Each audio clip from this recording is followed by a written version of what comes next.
Hey guys, welcome to Glitch Portal, your gateway to the current gaming news and information. This is our first episode of Glitch Portal. I am Juggernaut. And I'm the Boulder. And on our first episode, we're going to do a recap of Blizzcon 2013. Woo! So, recapping on BlizzCon 2013, a lot was shown. We were lucky enough to watch it on the virtual ticket, thanks to the Balder. Can you tell us a little bit about what the virtual ticket consists of? Basically, it's the stream of most of the panels, the showing off of new games and new content for their new games. So originally, us starting off when we started playing Blizzard games, there was only 3 games, and now we bumped up to 5 games total. So Blizzard has been really nice and has 2 new featuring games for us. We currently are in the beta for one of them, which is Hearthstone. Hearthstone, Heroes of Warcraft. Sorry, that's okay. So we're gonna basically cover everything that BlizzCon did. The store got a few upgrades to it. Those of you that like purchasing merchandise for the gaming companies, I myself happen to get a little Chin and a Zergling that can transform into a Baneling, which is freaking awesome. I love it. I love it so much. And then the Balder has the traditional Horde and Alliance pets that you could get back in the day. Yeah. So for starters, we're going to break down and talk about the 2 basic games that really didn't get that much showtime on the floor. I mean, there was a big announcement for Diablo 2, but StarCraft in general it didn't have that big of a panel for it. I think there was the tournament, and they talked a little bit about updates and stuff. But that's going to be the first thing we'll cover. Other than the StarCraft and Diablo 2, what else are we going to be covering? Heroes of the Storm. Yes! And then World of Warcraft, Warlords of Draenor. Can't wait. We'll also go into some detail about Hearthstone as well, and our experience with the beta and getting prepared for the open beta as well. And they had some new announcements for Hearthstone, so looking forward to that. Alright, and wasn't there a legendary card or something that came with the virtual ticket this time around? The Elite Torn Chieftain. This could be ETC. epic card. Unfortunately, I did not get that, so I am a little bit jealous. The Balder has it in his deck now. Lucky dog. So can you tell us a little bit in general about the StarCraft tournament that was going on during BlizzCon? I know we got to see bits and pieces of it. So the top StarCraft players in the world were there. I'm not a big fan of StarCraft, but they're good gameplay. Some of the best matches people have ever seen in StarCraft 2. And the winner was SOS. Yeah, I think that's a really good combination we have here, because some of the games that they give us, I mean, we're diehard Blizzard fans, but I think I prefer, or I enjoy the RTSs a bit more than you do. And then I think you enjoy Hearthstone a little bit more than I do. I just go in and I'm like, forget it, cards, throw them, give them to me. I don't care, I'm going to win. And I end up losing and go in rage mode. So SOS was the new champion that was declared for StarCraft 2 in the Champion Series for Global Finals out of 16 players, and he came out strong with Protoss. It was a really good fight. I wish I could play as fast as some of those kids. Watching them click gives me a headache because I would never play StarCraft that fast. I actually would like to know how many of the mouses they go through, in a year when they play that fast, because I kind of think they play that fast all the time. I just don't see how you get enjoyment out of playing a game that fast. It's a bit ridiculous. I think I would have carpal tunnel before I was done playing the game. So again, not that many big updates for StarCraft 2 as we heard. There was no expansion announcement, no talk about it, but we do know what the next expansion is. Legacy of the Void. Yep, Legacy of the Void for our Protoss players. We've already gotten the Zerg, and we've already gotten the Terran. So other than that, there was nothing that much for StarCraft 2. So we're going to move on to Diablo 2, Reaper Diablo 3. Oh, wait. Oh, my bad. I guess this will be a part of the blooper reel. So Diablo 3, Reaper of Souls, is the first expansion in the series.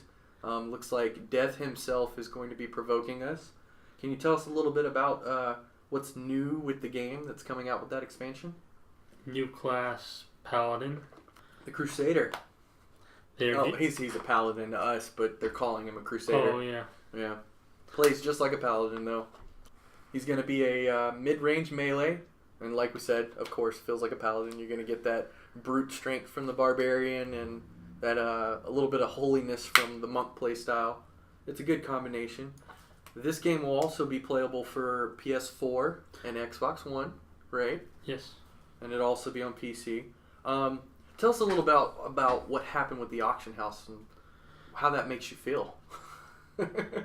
One of the biggest issues they had with the auction house was it took away that reward feeling you got from killing bosses just by going and picking up your weapons from the auction house and not, really earning that sort of reward. So they're going to give out better rewards for killing bosses and just totally get rid of the auction house. Right. Yeah, that feature was a little bit of a pain in the ass because I remember going there and looking and I'm like, I could buy this crap? Are you serious? I don't have to play the game to get it. And that to me felt it wasn't as rewarding, like you said. The rewarding feeling was taken away when you could just go to the auction house and buy it. So I'm glad they're getting rid of it. That and they've had so many exploits with it, so it was just too much of a hassle for them. That's a good thing that they're getting rid of it. Just to cover more of the features that are coming with that expansion, they're talking about adding in an adventure mode, bounties, the Nephilim rifts, new monsters and behaviors, Pandemonium, which is pretty cool. I believe that is their... Don't quote me on it, but I believe it's their intake on basically PvP within Diablo. I could be wrong. But we will be attaching, links to the Blue Post if you want to look at more information and read more information on it in case you weren't there, you didn't get to watch the virtual ticket. So we're now going to move on to the, I think, selective topics that we quite enjoy way too much ourselves, as I'm pretty sure our neighbors and stuff heard us through the weekend of BlizzCon as we were screaming and shouting. So the first topic that we're going to dig into first is Hearthstone. Hearthstone, a lot of cool announcements with Hearthstone. So me and you have been playing beta for quite a few months now. I was actually in the first wave of beta. Yeah, screw you. I had to wait forever. There's so many lonely nights that I sat here saying, I wish I was in the Hearthstone beta. Oh. And I've managed to get up to Master League play. So you said the rank that you had gotten was the Master rank. Master rank? There's no Grandmaster so there's yet. No Grandmaster yet. Okay. Yeah, I thought that was funny because I think it was the next day, the very next day, I came in and you were huffing and puffing. I was like, what's so mad? And you turned the screen and your big glorious rank went back down to what was it, Copper. Or the very first level. You're just like, I'm so mad.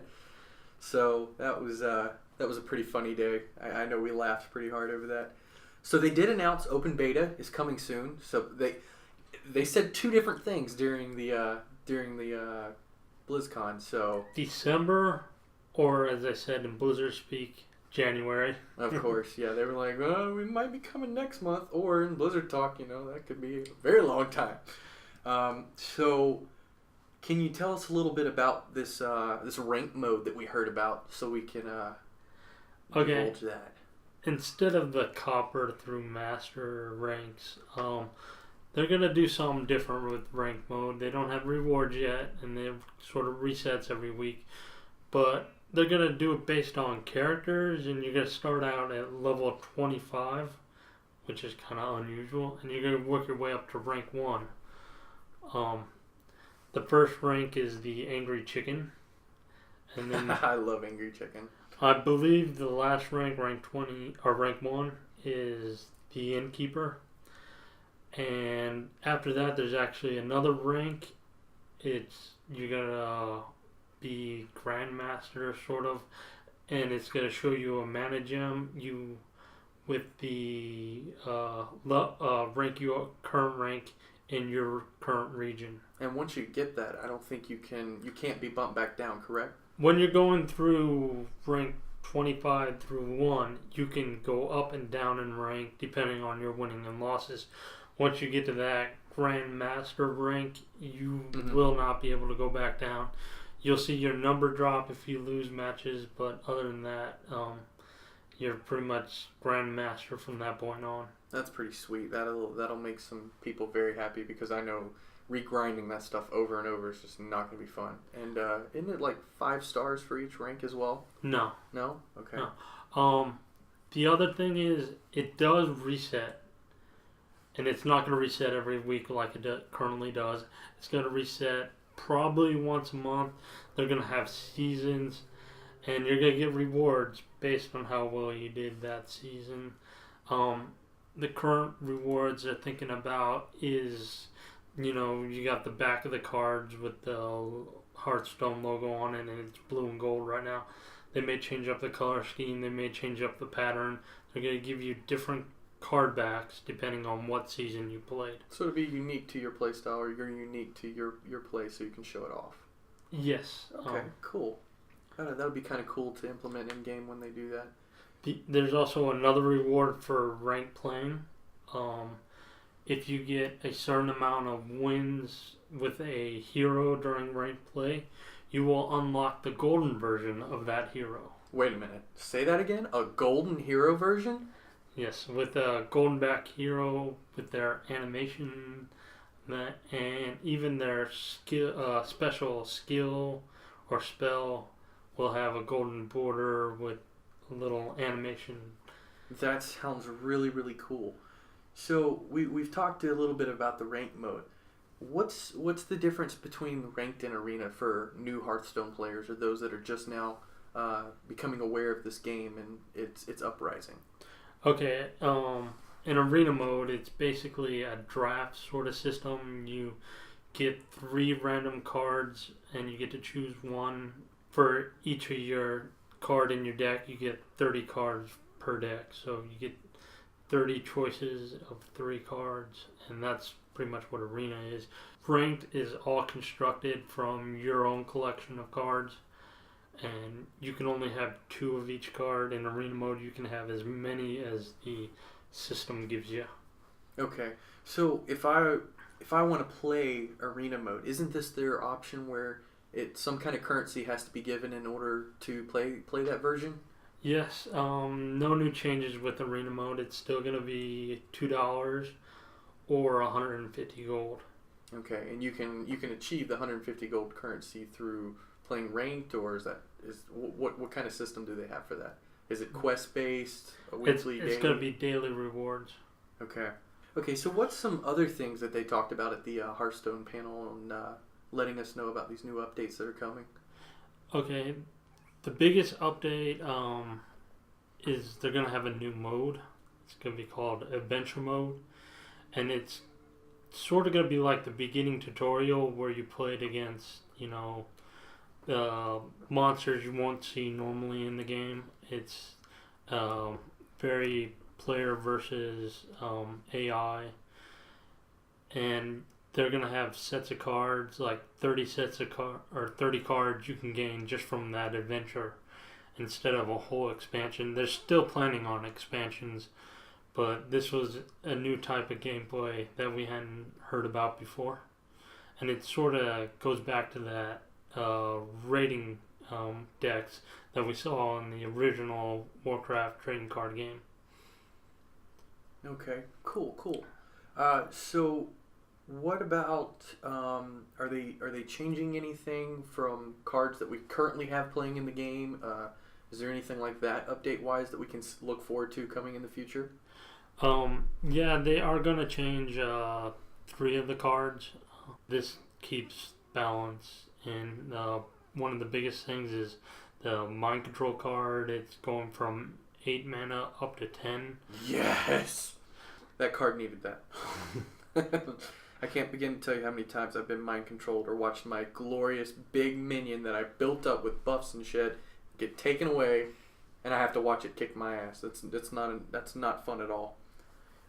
So what platforms or devices can we see this coming that they talked about? Yeah, we knew that it was coming to iPad. Mm-hmm. They announced it's coming to smartphones also. So we'll be able to see it on the iPhone and Android. They didn't make anything about Windows phones or Windows tablets. Oh, I wonder if that's personal issues, or maybe they just didn't get a good contract with them, or we don't know. Oh, poor Windows phone users. Sucks to be you guys.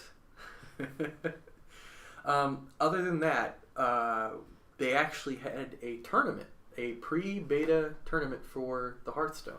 Tell us a little bit about that. Now, it wasn't, based on rankings. They invited some of the best StarCraft 2 players and some of the best Hearthstone players. That just had streams out there and were playing. Yeah, and they did an invitational. Each player got to choose 3 decks from different heroes, and they were matched up against each other, best out of 5. If you win, you keep playing that current hero. If you lose, you got to switch to another hero. If all 3 of your heroes are defeated, then you're pretty much out of the tournament. And most of the early games were 3-0, but then it came down to that last game. Artosis versus Crip. Yeah. Came down to all 5 games, all 6 heroes. We got to see all their decks. It was pretty cool. Unfortunately, Artosis beat out Crip just by a little bit. Yeah. Crip decided to suicide himself and casted a blizzard on the battlefield. It was a glorious moment for this game not even being open to the public yet. That tournament right there, that says it all. This game is worth playing for sure. I didn't think we would see one of the people who have pretty much led the streaming events on this and come up with deck building and all that, and the suicide moment. I think nobody expected that. Nobody.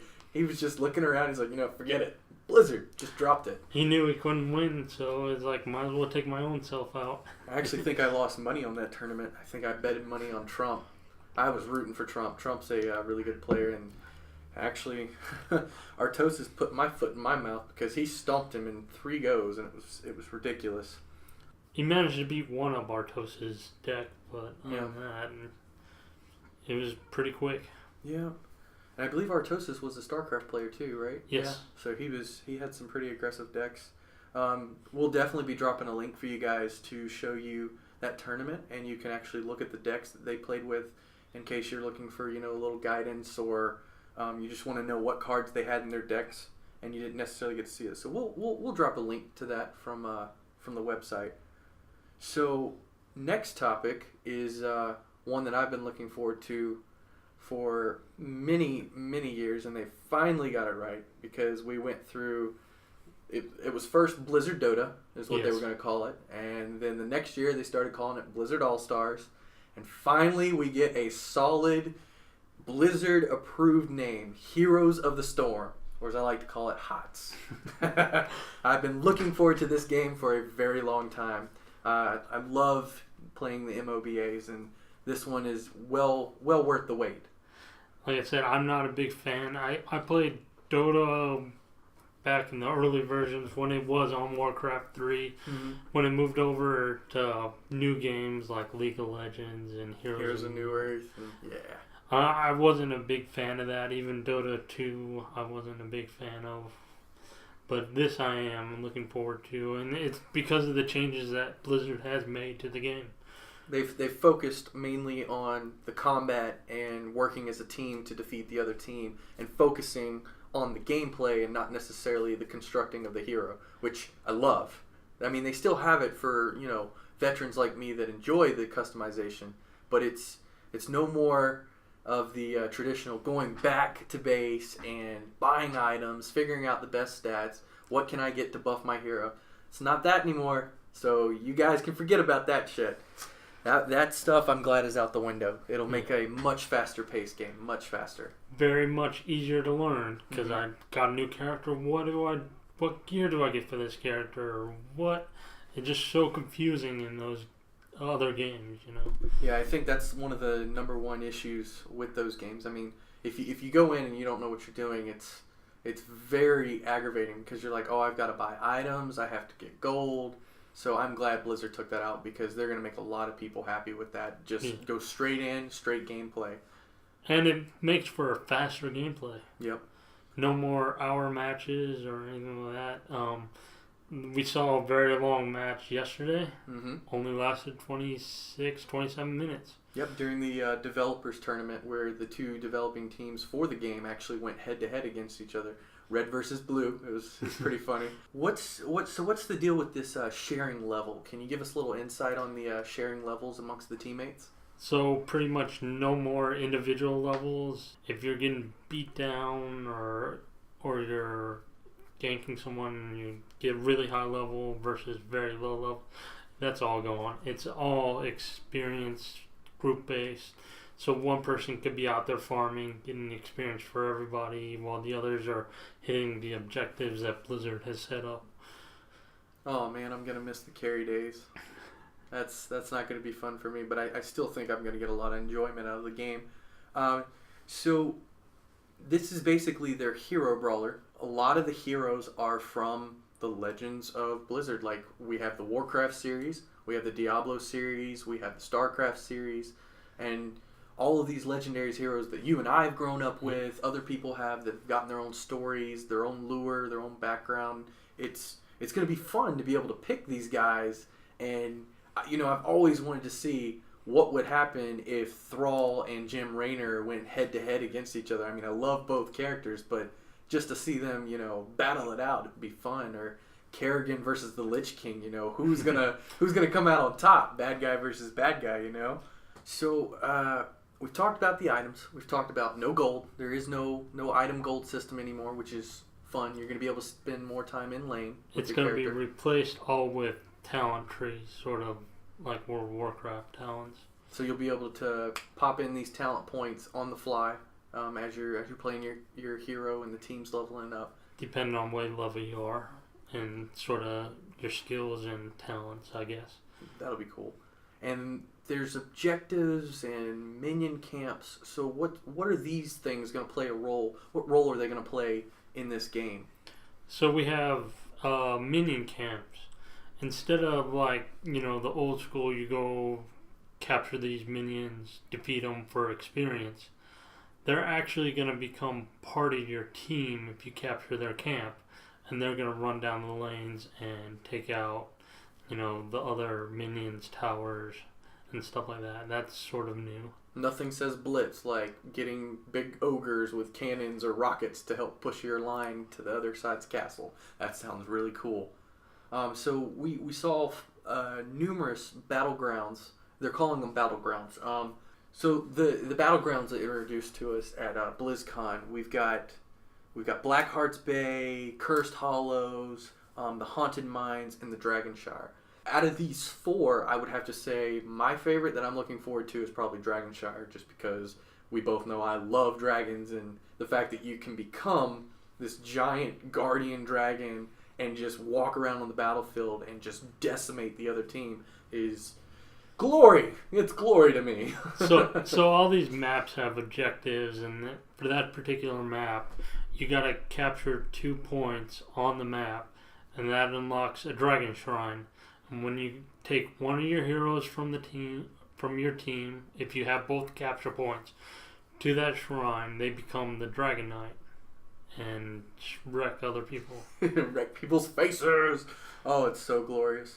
Now, another one that I was very interested in that we got to actually see during the tournament was the Blackheart's Bay. I really like where that map is going. It's very unique to what can happen on that battlefield. There's a lot going on that battlefield that, besides capturing all the mercenary camps. And they got objective. Your objective on this map is to go around and collect gold coins. You get 10 gold coins, you go to Blackheart the pirate. He's a ghost pirate. They mentioned, we wanted ghost pirates for this, and because they couldn't figure out how to get the ship in the middle of the map because of all the bridges and stuff like that. So they're like, ghost pirate can fly through. It was perfect too. It looked really good, especially from what we saw. So once you give the 10 coins from your team to the pirate, he shoots his cannons at various structures on the enemy team.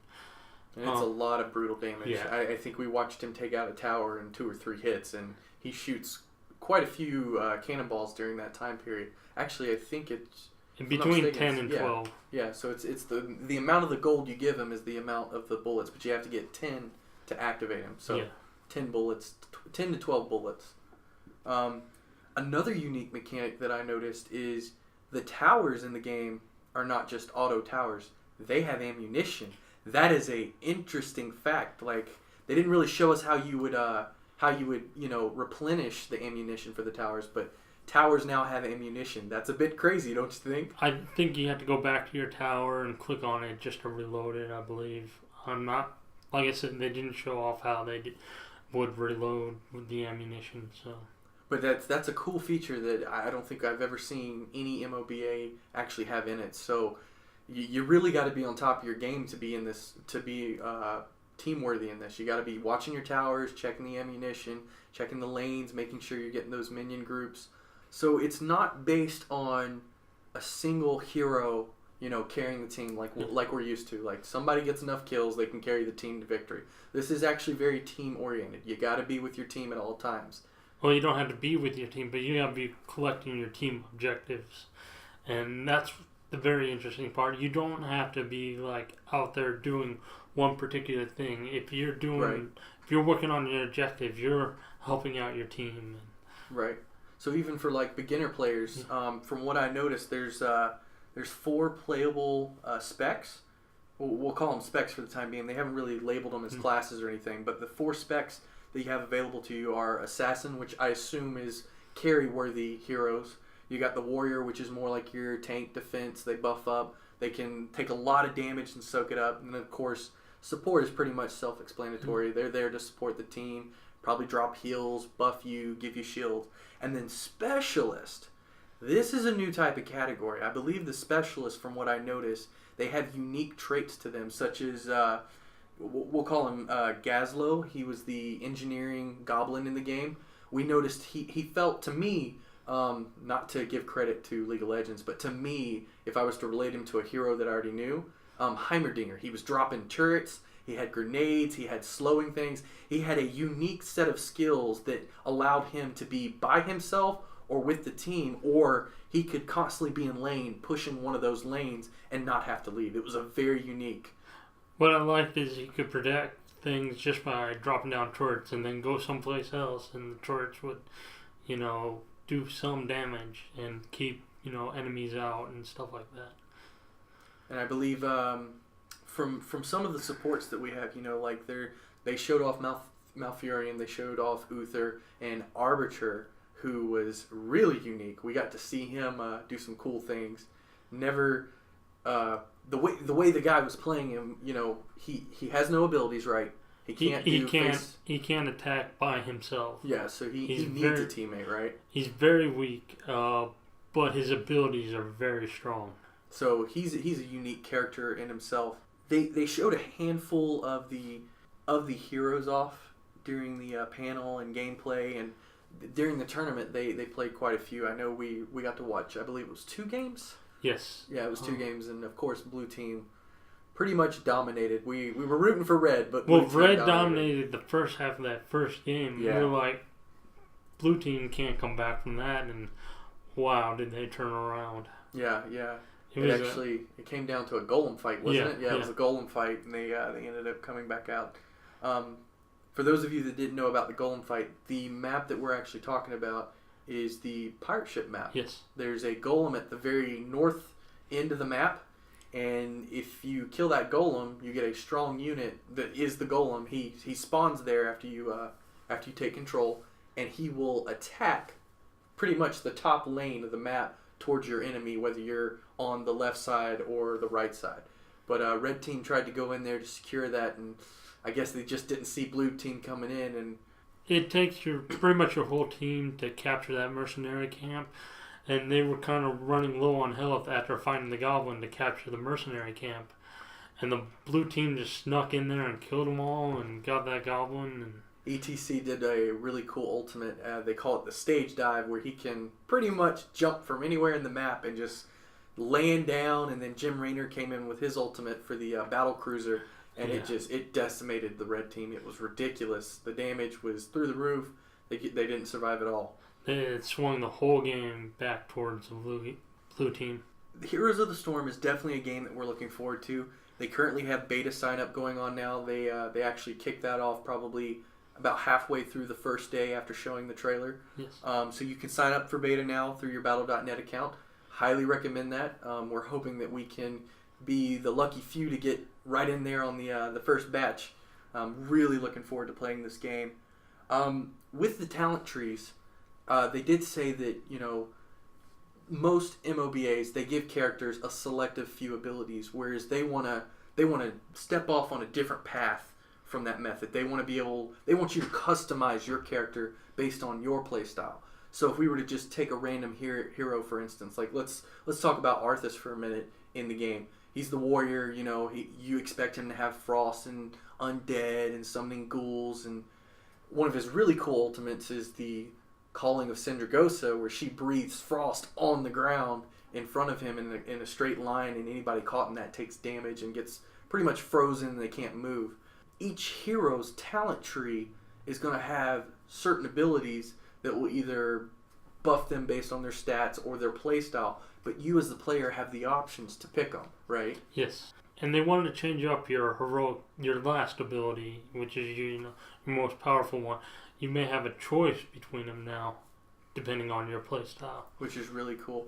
Another cool feature that they're giving us, which I've been looking forward to, is the skin customization for the characters. Like, you can earn skins or spend money on buying these skins. And these are some really cool skins, guys. If you haven't actually seen them, we'll definitely drop a link in the chat down below.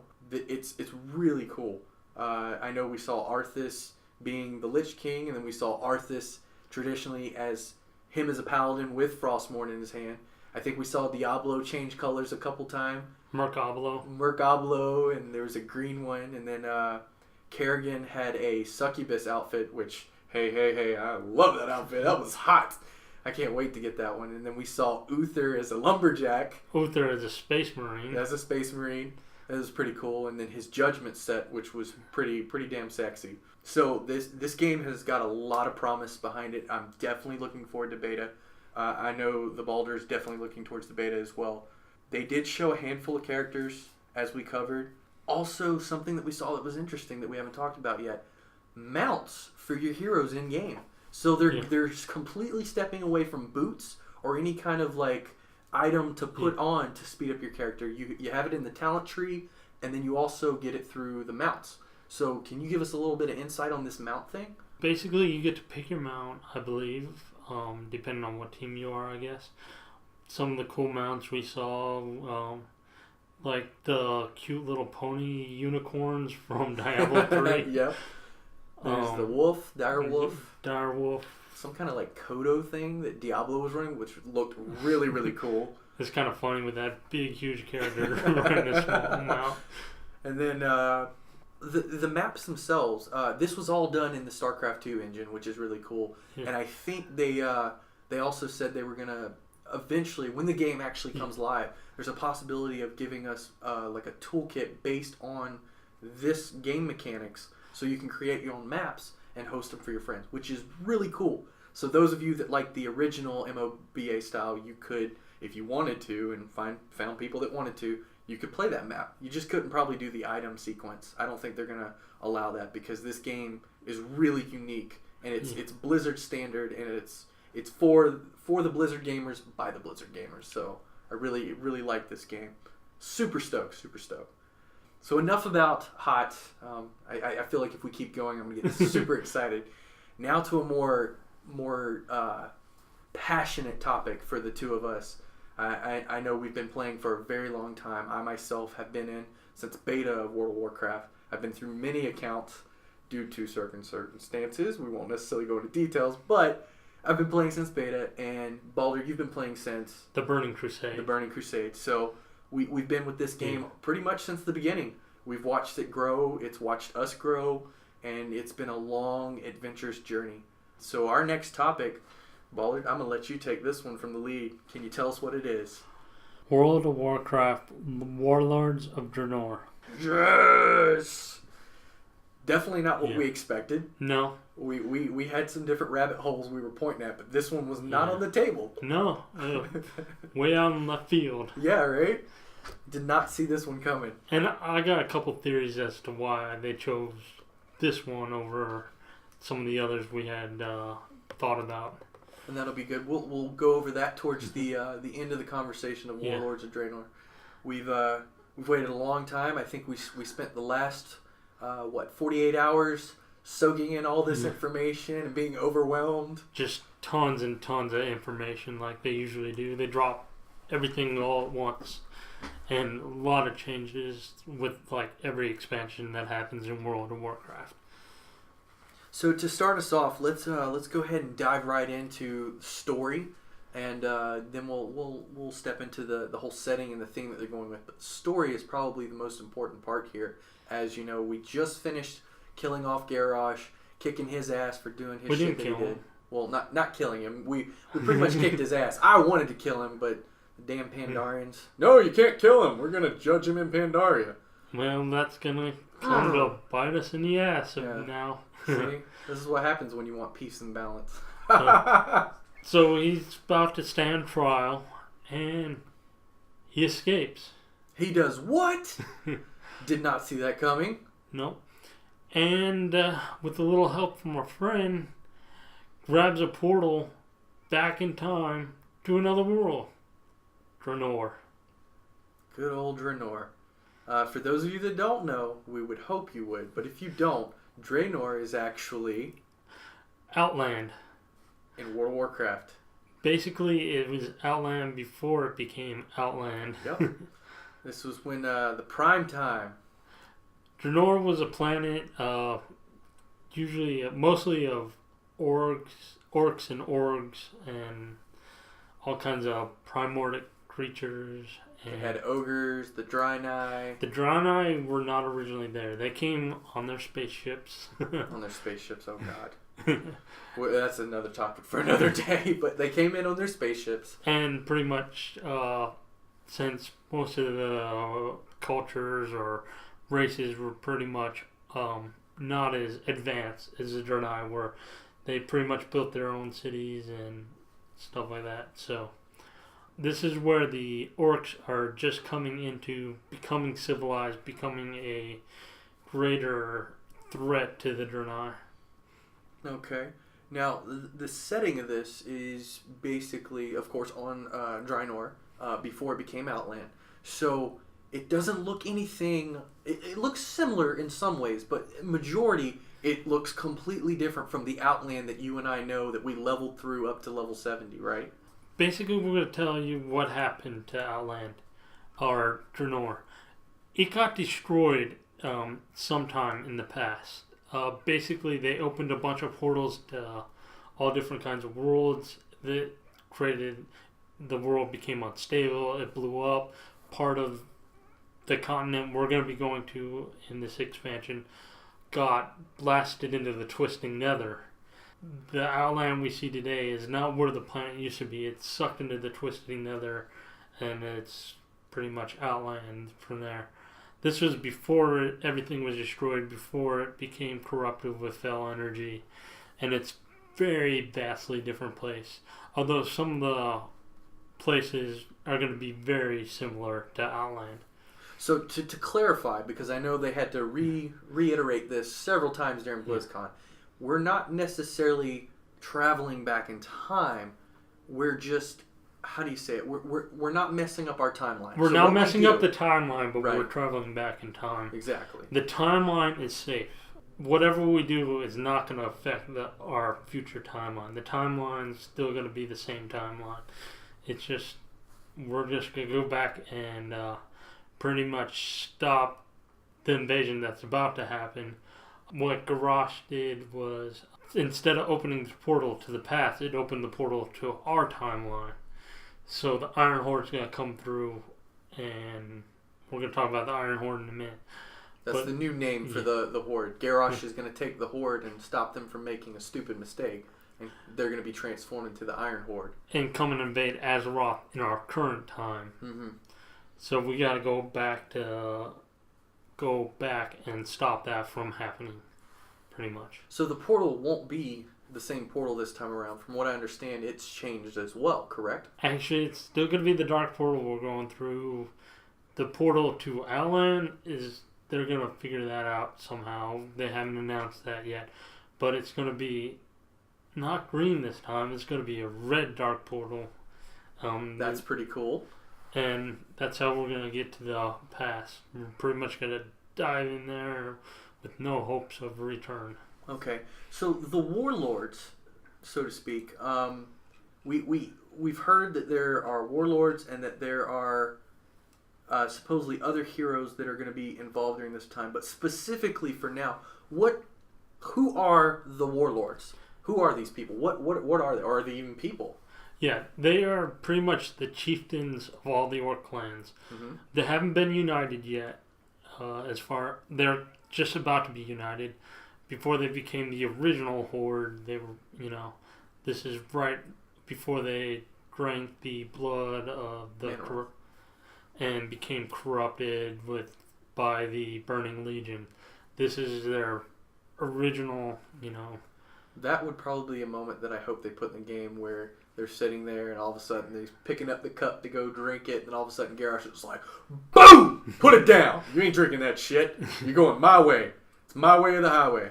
Just for, shits and giggles. That moment of where he comes in and stops him from doing that would kind of be funny if they did something like that.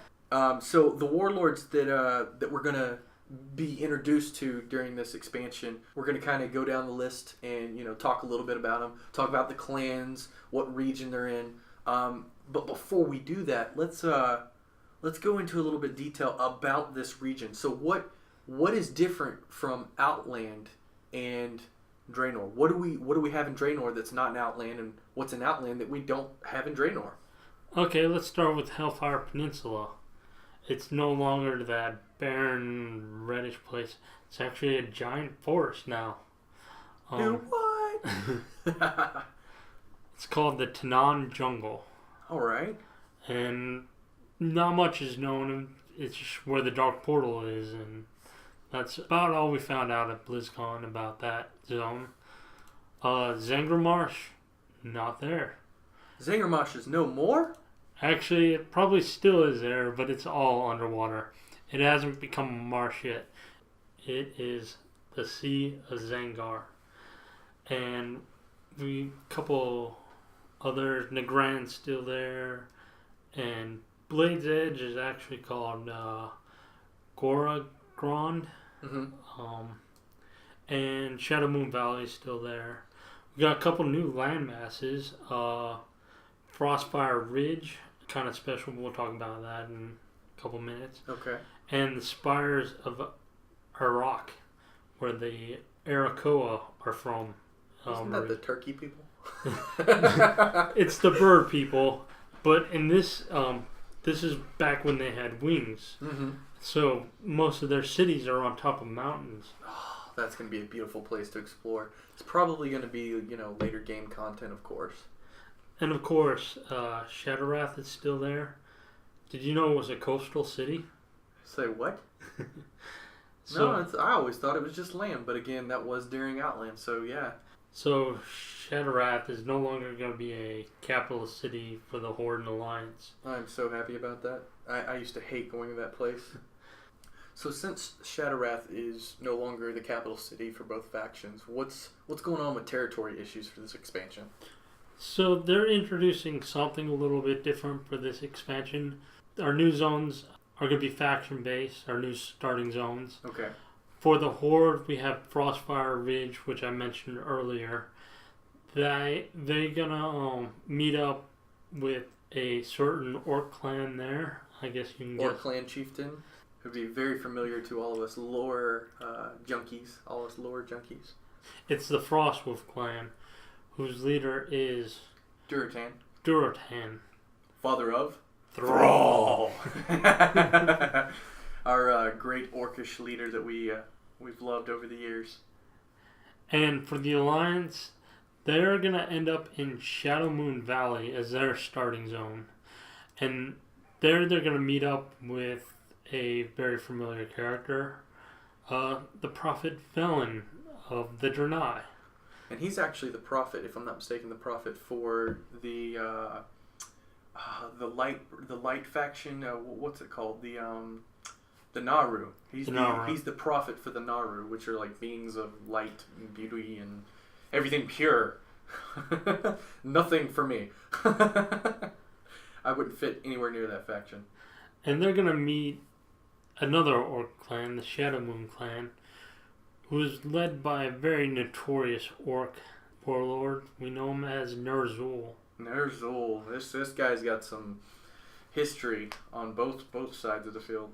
He played a major role throughout the storyline. And if you don't know who Ner'zhul is, you probably heard him by his other name, the Lich King. Yep, the original first Lich King. And you're saying, wait, we thought Arthas was the Lich King. Well, actually, Arthas was possessed by the Lich King Ner'zhul. Mm-hmm. So, Kil'jaeden, brother to Prophet Velen, actually, I believe at some point Ner'zhul had done something to piss him off or wronged him in some way, so Kil'jaeden pretty much turned him into the armor of the Lich King, which is pretty much it's armor that's possessed, pretty much. Not Frostmourne, but the actual armor itself is Ner'zhul. So it's pretty good, rich storyline, and to see these characters are going back and interacting with them and being able to backtrack to that and just those memories that jog you. So when you think about it, all these warlords that we won't necessarily go over all of them, but the majority of the ones that we're going to briefly touch bases on, they've all played significantly major roles in the Warcraft series. I mean, we just talked about, Ner'zhul and Durotan, the father of Thrall. Another unique character who most of you will know, especially since Burning Crusade series, Gul'dan is actually going to be in the Shadow Moon area, or Shadow Moon Valley area as well, which kind of makes me a little disheartened because the Alliance gets two legendary warlords before the Horde does, but I guess that works. But Gul'dan we know from the Skull of Gul'dan, which I guess you could say was the partner in crime to Illidan, his little talking buddy that he would just kind of talk and stare at, and a little awkward moment. But it's the legendary Skull of Gul'dan. So this is one of the first Orcish warlocks that were ever made. He was the first, and then another one that we're going to touch base on a little bit is Grommash, or Grom Hellscream, the father of Garrosh. And it's been revealed to us he is the final boss. It's gonna be a badass moment. This is one of my favorite idols in the game. Well, more so hero than anything. He's had a lot of strong points in the storyline. I mean, from the time when him and Thrall fought Manaroth, and it was him and Gorhau that laid the final blow to Manaroth to free the orcs from the blood. It was just that moment of freedom and glory. You felt it. You felt overwhelmed. Even now, talking about it, I'm getting goosebumps. It was a tremendous moment in Warcraft history when the orcs were freed from that blood plague. It was tremendous, and it was that badass mofo right there that did it for the Horde. And even to this day, his son just makes me want to cry. Because the legacy that we know of Grommash is tremendous, and it's like Thrall said, Garrosh is not worthy of his father's legacy. But I do have a feeling with this expansion, we're going to see a different side to these warlords. We're going to see maybe opposite ends of the coins. Maybe we'll see what they would have done versus what they did do. So, especially now that they haven't actually, drank the blood of the demon. So, it's going to be interesting. It's hard. I will say it's a bit scary for me because I've grown attached to these legends, these myths, these stories of, just like they said, true badasses from Warcraft. I trust Blizzard. I mean, this is them. This is their game. I trust them. But there's a little part of me inside that's going, don't kill my legendary heroes. Don't take away those awesome moments. You know, I know the timeline doesn't change or anything, but I mean, I already have an opinion on this guy. Don't change it for the worse just because his son is pissed because he couldn't win the first time, so he's going to try to do something else. Daddy issues. Yeah, major daddy issues, right? His daddy is like the badass of badass for now, and it's going to be pretty intense. So when Garrosh comes through the portal, he's going to be bringing a few things along with him, so to speak. The Iron Horde isn't just a name; it's what it will become. So can you tell us a little bit about what's going on with Garrosh and what's he bringing and who's he taking it to and what's going to happen? So he's going to bring all this technology that he's acquired from the goblins with him, and he's going to go to the best blacksmith there is, Black Hand, a leader of the Black Rock clan. And they're going to build some terrible weapons of just... It's going to be pretty much the upbringing of the Iron War Machines. I mean, from the trailer that we saw, these guys are a little bit nuts, I got to say. First of all, the fact that a Groll has a fucking cannon fortress on its back, that's a little intimidating, even for us Horde people. When I saw that in the trailer, I was like, you're kidding!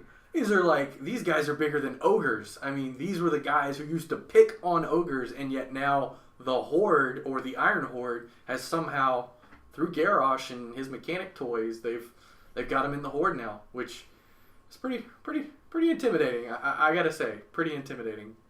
We've got a new war chief and everything now. You know, Vol'jin's our new war chief.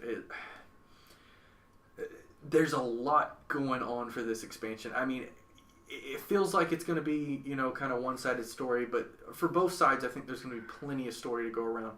More so towards, you know, it's our origins. It's Horde's origins, you know, and it's kind of being corrupted by a little prick with, you know, major daddy issues, whereas the Alliance is coming in. They're reliving a nightmare that they've already lived. I don't think they want to do that again. So it's going to be intimidating all across the board. But yeah, Black Hand is, you know, going to help basically Garrosh get all these nice little Iron Horde toys. And Black Hand is actually going to be the, if I'm not mistaken, he's part of the first raid. He's the first raid major boss that you're going to encounter when you do the new expansion. So that's just a little bit about, you know, some of the warlords. We'll post a link to the website, of course, to where you can find out more information on the warlords and any of the major characters that are going to be along that storyline. So now we're going to step into a topic that they announced at BlizzCon that I personally have been waiting for a while. I've always, you know, just thought and wondered, what if you could, you know, build your own fortress or your own garrison pretty much in the game. Like, you actually had a place that you could go to and call home. I know in Pandaria, you know, we got to have, I'm not sure what it was called, but what was it? The ranch. Pretty much the ranch. Yeah. It was basically, what exactly did you do at the ranch for those that didn't actually get to play with it? We got to farm. We got to farm. And I'm not talking about, like, farming mobs. I'm talking about, you know, farming plants. The good old-fashioned way, what we used to do back in the day. So they actually brought that to virtual. So they've actually bumped it up a notch. It's no longer doing gardening. It's now a whole city or a small town, basically. Your garrison. Lots of different buildings. Lots of different activities.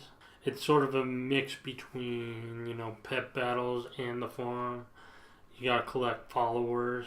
If you've ever played an Assassin's Creed game where you're building your guild, they pretty much stole all the mechanics out of that and are putting that into the game, where you send your followers out on missions to collect gear and items for yourself and for your professions, and even for professions you don't even have, you can get recipes for. So that's pretty cool. So this is pretty much taking out the... Well, to me, the way it sounds, it feels like we're going to be... It's no longer going to be, hey, I know you from previous expansions that I would always come to you and hey, can I get some gems? I've got the materials. Can you make it for me? Now I can actually just pop over to my garrison. From what it sounds like, get a follower who happens to be fluent in that profession and get them to make the stuff for me. But you're still gonna need the building. If like jewel crafting, gonna need the jewel crafting building. You can't have every building for every profession, but you'll get a couple more. Do you want a building that for your own professions, or do you want to mix it up a little and get something else that you may not have had? Okay, so that's pretty cool. And the way I see it is, I have my hunter who I play, Dragon Slayer. I play him a lot, and he's got engineering and mining to the max. I've always wanted to have the whole leatherworking and skinning available, so I might have an option to be able to do that, so I can get some of the, the forging of mail armor for my hunter this time around, rather than waiting and trying to get the best gear. Well, you're not going to get like the full version of leather crafting. You're going to get maybe a couple of recipes, but still that's better than nothing. True. So is this like a progression thing? Do we only get certain buildings starting off? Is there like a tier set with it? Well, let's talk about location. Okay. There's going to be set locations out in the world to where you can build your garrison. You can only have one per character. Each zone has their certain area where you can build it. So let's say you particularly like a zone, you can just build it in that area. Okay, so for the first 4 buildings you're going to get with your garrison, you're going to get a town hall. That's where you do change everything for your garrison. You're going to get a mine, a farm from Mist and Pandaria, and a fishing shack. And then from there you can upgrade it to other buildings. And then for each, for additional buildings, they're going to be come in 3 different sizes, small, medium, and large. Your small buildings are for your extra professions, medium's more for fun stuff in the game, and then large is for your like secondary professions. Each building can be like upgraded 3 times. Okay. So the more you upgrade your building, the bigger your garrison is going to be. And the best part about this, even though it's going to be instanced to your particular character, is you can still see it even though you're across the map. If you ever use the farm on Mist of Pandaria, as soon as you walked away from the farm outside the instance, it sort of phased to like a neutral farm where you couldn't see anything.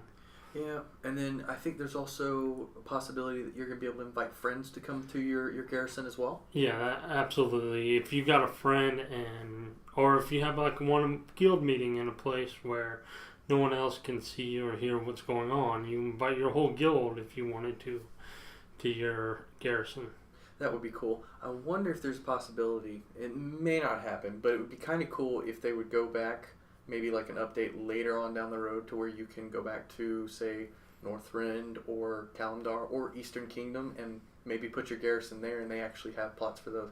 I know it's probably time consuming and a lot of extra work, but it would be kind of cool to put your garrison somewhere else that you wanted it to be. Like, I loved Wintergrass, for instance. That was one of my favorite places when I was leveling. I would want to have it there, or Mount Highjaw. I kind of want to be near the big living tree. The world tree. The world tree. Was that Teldrussel? No, that was Neldrussel. Teldrussel is where the Dry and I live. So it would have been nice to been able to put the garrison there. So other than the garrison upgrades and stuff, we've talked about that. We've talked about being able to get followers. What can the followers do for us?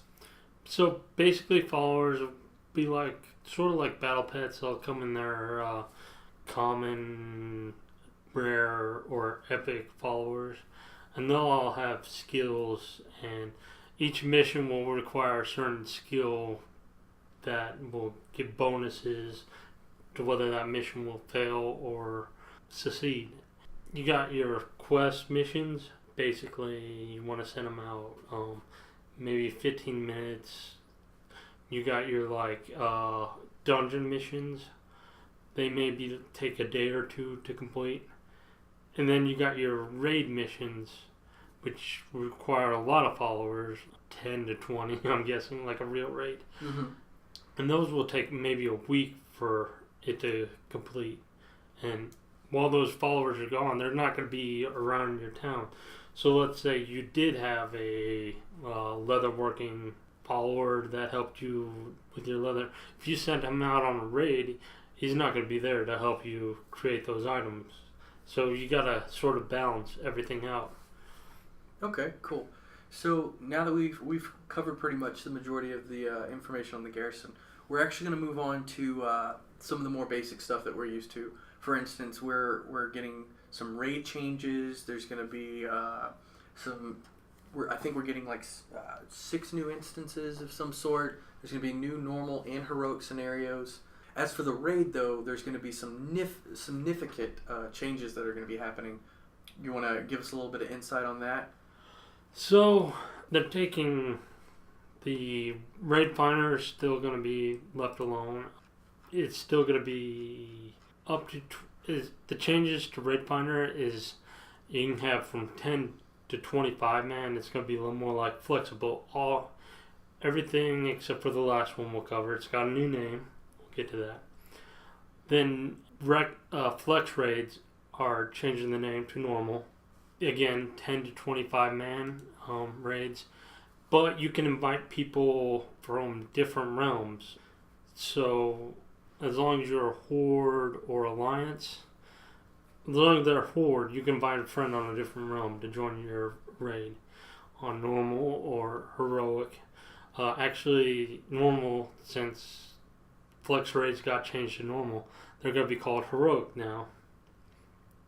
And they're going to be, again, 10 to 25 man, and you can invite your friends. Now, heroics have had their name changed to mythic. And it's only going to be 20 man. And they're going to have the same lockout and everything. So it's going to be pretty much the best of the best is who's going to go after mythic. So if you're currently in a 10 man heroic guild doing heroic, sorry, that's not going to be able to happen anymore. So you're going to have to merge with another guild, I guess. Yeah, and I mean, they didn't really. A lot of people had questions about this. A lot of the smaller guilds and some of the larger guilds that were used to doing 25 man heroic and 10 man heroic. They were very disappointed this year at BlizzCon. The same questions kept being asked over and over. What are we supposed to do? Those of us that love the 10 man and those of us that love the 25 man. And really, there was no straightforward answer except for you can find more friends, or you need to recruit, or join another guild. It was very cold shoulder ended. I mean, they didn't really want to give a straightforward response. The reasoning for this is that if they're designing the raid for one group, 20 people was the magic number, that they could do more with one group instead of mechanics for 20 people, instead of trying to split up mechanics for 10 man versus 25 man. So that's what's going on. But pretty much flex rating for everything else besides heroic, it's going to work out perfectly. It's pretty much the new standard for any type of the raids, which is really good. No more long queues waiting for 25 DA people to get together and actually run a looking for raid, which is really cool. But or if you want to have a pickup group, you can just go on normal. Yeah. And you should be able to complete it with 10 to 25 random strangers that you find on normal mode. And I think this is promising. I mean, if they really want to do the heroic content, then they'll really go and look and search for those people, or minimize the groups to where other people, or trade them out weekly. Those that can't be there, they'll switch them out. Another significant change was no more raid lockouts except for that mythic tier. You're not going to get the reward for the boss if you've already completed it, sort of like looking for raid. But let's just say your friend invites you, you've missed 3 bosses already, and you want to join your friend's raid group, you're not going to be locked out anymore. So it's basically like the looking for raid mechanics, where you could jump in on any boss, get the loot, get out, go back in, and you could continue on, like say if I get pulled into the looking for raid and I was pulled in on the 3rd out of 4 boss, I could go back. I could do the 3rd and 4th boss and go back and not be locked out and still get my loot for the 1st and 2nd if I was to get the chance to get the loot. And this is for normal and heroic. So that'll be good. But Mythic is still going to have raid lockouts. Okay, so that'll be good. But we know that's not good news for a majority of players. But there's some benefit to this. They did give us a nice, what I'd like to call a really, really sweet chocolate chip cookie. So from now on, itemization for your gear, the main slots covering head, shoulders, hands, legs, I believe belt, boots, and bracers, all the main pieces that you need. I don't think it's capes or fingers. Don't quote us on it, but no rings, no trinkets, no necklace, and weapons will, I believe, as well. No weapons. So you will still have to try to get the weapons. Yeah. But basically, the gear is the stats will change on the gear based on the spec that you are currently. Your primary stat will change. Yeah. Your secondary stat will stay the same, but your primary stat. So if you're like a paladin and you go holy, you're gonna have intellect. But if you go red, you're gonna have strength. So it makes sense, but it's nice. No more multi-set gear farming. It's out the window, guys. They've taken care of that for us. They knew we didn't want it. They've taken care of it for us. So that's always good news. Also, that's coming with this expansion, a really nice perk. So for those of you that have never played World of Warcraft, this is your chance to get in the game and get caught all the way up to date. The thing that's coming with the expansion is basically a single character level boost to 90.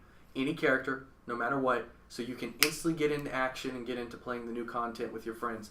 You don't actually have to start from level 1 or, do necessarily the Scroll of Resurrection or the Recruit a Friend, which those are still good benefits if you want to go through the leveling process. You're still going to have to buy all the expansions, Yep. But that's just from Cataclysm, or you're going to get Cataclysm in the new box now, I believe. Yep. Then you're going to have to buy Pandaria. Or Mop, pretty much. And then you're going to have to buy the new expansion. Yep. But you get that free level 90, so you can get right into the action with your friends, which is really, really good. We've been pushing a couple of our friends to, surrender and actually participate in playing in the game now. So that will be a good thing. A little bit more into detail what they're changing. We won't be getting a new faction. We won't be getting a new class. But instead, we're going to be getting basically the old models from the original characters in the game. They're going to be updated. Can you give us a little insight on that since you're more the artistic person here? So we haven't figured out what it's going to cover, Worgen and Goblin or not, but every other and Pandaren, they're not going to get changed. Pandaren, we know for a fact, they're not going to get changed. They're like the standard that's been set, and they're trying to reach that or go above it. You're going to get more polygons on your characters. You're going to look sort of similar to what you looked before. That was their goal. But they're going to give you more definition, and you're going to be able to do more animations, especially with the face.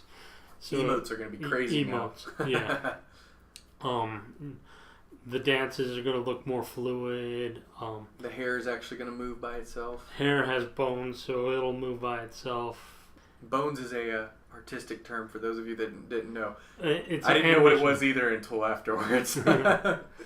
So, and we've put some images down below or in the video that you can actually see where they show the polygon counts and spreadsheets of the images themselves and how they put them on the characters. And it's a big difference. It's a really good improvement. Even your cape is going to move more fluidly. It has bones too. Yeah. And it's since this is a big update for us, since we've been playing with the old models mostly, how does the new model make you feel from what we've seen thus far? I know I'm excited about the orc, and from what I saw of the Tauren. Oh, I saw like let's take for instance the female gnome. Mm-hmm. They look sort of creepy in their old. Now they look a little bit more like sassy instead of creepy. Cute and adorable, and I'm gonna kick your ass if you mess with me. Yeah, they look a lot different, and they really did a good job on keeping the character as the character, but bringing it more to an updated look. Yeah. And that's what I really think they were trying to do, and that's made me happy as a player to be able to see my old characters look really, really badass now with the new polygon count and everything. It just looks amazing. It's breathtaking. I really think a lot of the old players, just out of curiosity, will, turn back on their games, reactivate their accounts just to see what their characters look like now updated. It's really, really cool. So the character upgrades. What's going on with bag slots? I know they gave us a little bit of information on about our toys and our heirloom gear. What's going on with that? So they're adding onto the pets mounts. Instead of having a pet mount button, it's going to be called the collection button. And you're going to click on that. You're going to have your pets, your mounts. Like you said, we're going to have a toy slot now for all your toys. Basically, things that don't take up item space, but actually have cool effects in the game. I have a ton of toys. And heirloom gear. So it's going to be account wide now. So you don't have to send it through the mail anymore. Or you can send it to a different realm and stuff like that. That's going to be awesome. I can't wait for that ability. And they said possibly tabards. They didn't want to get into it, but, it's kind of hard because some of your characters won't have access to the tabards because they're not that certain faction, or they didn't have the requirements to wear that tabard. So it's kind of messy code-wise, and I can understand why they haven't. They want to put it in the collection area, but they really haven't yet. Okay. So that'll be really cool. So at the beginning of the World of Warcraft discussion, you had said that we had talked about, we picked certain rabbit holes that we thought this expansion was going to go to, and they totally threw a curveball at us and went on a different rabbit hole. And we were like, whoa, Blizzard, where are you going with this? This is not what we expected. But it's going to give us, even more expansions to come. But you had told us that there was options that you had on the table that you or conspiracies that you had for the route that they're taking, and we want to do some insight on that and look as to what you were going to tell us about that. So give us a little bit of insight. So, they could have gone with, the Burning Legion. They had been leading up to that at some point, but we're going to get to the Burning Legion. Or they could have gone with the Old Gods. Why did they pick Draenor? Why did they pick this coming out? One of the major reasons why is, if you look at it, Cataclysm came out, and it was going to update, vanilla WoW. Then they had expansion, then they had this one, Warlords of Draenor. And I think they wanted to redo Outlands as they did with Cataclysm, but they learned from Cataclysm that if you redo the whole world, people are not going to like it. And Cataclysm was sort of big letdown for players, Cataclysm was really needed in the game, but it didn't really help the game, story-wise, lore-wise. Well, what's unique with this is, just to kind of, to round out what you were saying, with Cataclysm, like you said, it updated the world. It did update. It updated it. So you can't go back to what the original WoW was. But with this expansion, you can still go back to Outland and see it when you maxed out at 70, versus now the new expansion, Draenor, where you're going to see it at 100, where they're two completely different places. But with Cataclysm, it was like somebody took a blanket and laid it across the land. You can't pick up the blanket and see what's under it anymore. It's all changed permanently.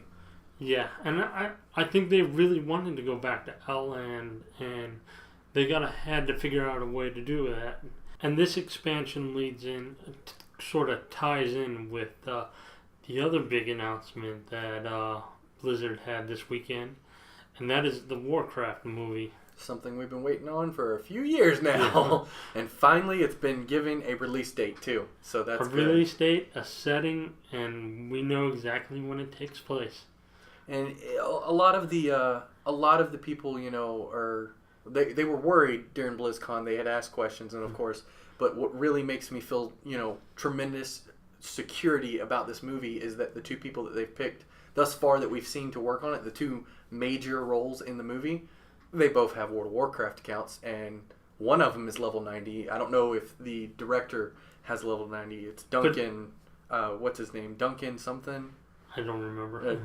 Duncan is all I remember, but the the two leads for the movie development, they both play World of Warcraft. So they know how much it means to us. It means to us just as much as it means to them. So I think we're in good hands here. I believe Blizzard has made the right choice finally, and the fact that we have a release date on it is really, really exciting. We got to see some concept art pieces, which were really, really good. They may not have, had the direct detail that, we know, but if you can look at it and go, wow, that really feels like, Duratar, or that actually feels like Stormwind, then I think they're heading in the right direction. They showed off Dalaran in the past. Mm-hmm. Now, we know Dalaran wasn't really always a floating city, but the concept art they showed was a floating city. I mean, there's going to be minor discrepancies there, so just keep that in mind. It's not going to be one for one. The Stormwind they showed off was insanely impressive. Yep. It was like, that is the coolest city I've ever seen. Yep. Versus the Stormwind we have in game. It's not going to be the same, but it's going to have the essence of Stormwind. Yeah. Don't go seeing don't go see this movie and feel like you're going to get exactly World of Warcraft. I mean, it's going to be the Warcraft movie, and they're going to do the best that they can. But don't go to the movie showing with pitchforks and fire and threatening to burn the studio down because they did it wrong. It's not going to be perfect, but it's going to be a Warcraft movie. I think we should just be happy that we're getting a Warcraft movie finally after so long. It's been a long overdue thing, so it's coming, guys. It's in the pipeline. We're going to be getting it soon.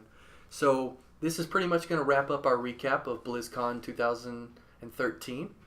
Being your host, Juggernaut, and The Baller. We hope you guys enjoyed, and we look forward to possibly doing more of this in the future. Again, the Glitch Portal is going to be our review and current game news and information. And then the Glitch Gaming TV channel on YouTube, we're going to try to do reviews of games that we get from the Humble Bundle Weekly, Humble Bundle Sale. Any games that you guys kind of, message to us and ask us to play and do a review, or just a Let's Play version of it. We tend to have a lot of fun when we're recording those. So hit the like button down below. Also hit the subscribe button. You can also find us on our Facebook pages, and you can also add us to your Steam accounts. We'll drop those down below in the comments below. If you have any questions, concerns, comments about what we've talked about, please feel free to send us an email. Leave a comment down below with any questions, concerns, or comments that you have. And we hope you guys enjoy. Bye. Bye.